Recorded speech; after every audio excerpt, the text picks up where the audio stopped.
നിങ്ങൾ കമ്പ്യൂട്ടർ അല്ലെങ്കിൽ ലാപ്ടോപ്പ് ഒരുപാട് നേരം ഉപയോഗിക്കുന്ന ആളാണോ? അങ്ങനെയെങ്കിൽ ഈ വീഡിയോ തീർച്ചയായും നിങ്ങൾക്ക് ഉപകാരപ്പെടും. Always remember 20-20-20 rule. 20 minute work ചെയ്തതിന് ശേഷം 20 സെക്കൻഡ് ബ്രേക്ക് എടുക്കുക. എന്നിട്ട് 20 ഫീറ്റ്, അതായത് 6 മീറ്റർ അകലെയുള്ള വസ്തുവിലേക്ക് ഫോക്കസ് ചെയ്യുക. ഒരുപാട് നേരം നമ്മളിങ്ങനെ നിയറായിട്ട് ഫോക്കസ് ചെയ്യുമ്പോൾ നമ്മുടെ കണ്ണിന് ഐ സ്ട്രെയിൻ വരും.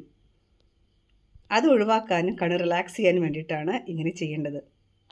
അതുപോലെ തന്നെ ഇങ്ങനെ ഗാഡ്ഗറ്റ്സ്, അതായത് ഫോണ് അല്ലെങ്കിൽ ഈ പറഞ്ഞ പോലെ കമ്പ്യൂട്ടർ, ലാപ്ടോപ്പ്, നിയർ വിഷൻ ആവശ്യപ്പെടുന്ന ഏത് ജോലി ചെയ്യുന്നവരും കണ്ണ് ബ്ലിങ്ക് ചെയ്യുന്നത് കുറവായിരിക്കും. ബ്ലിങ്കിങ് കുറയുമ്പം ഡ്രൈനെസ്, ഒരു ബ്ലിങ്ക് ചെയ്യുമ്പോഴും നമ്മുടെ ടിയർ ഫിലിം കണ്ണിന് മുകളിൽ സ്പ്രെഡ് ആവുന്നുണ്ട്. അപ്പോൾ ബ്ലിങ്കിങ് റേറ്റ് കുറയുമ്പം ഡ്രൈ ആയി വരാനുള്ള സാധ്യതയും കൂടുതലാണ്.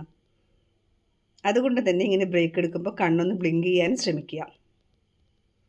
സോ കമ്പ്യൂട്ടർ, ലാപ്ടോപ്പ് അല്ലെങ്കിൽ നിയർ ഗാഡ്ഗറ്റ്സ് യൂസ് ചെയ്യുന്നവർ definitely should follow 20-20-20 rule for eye health.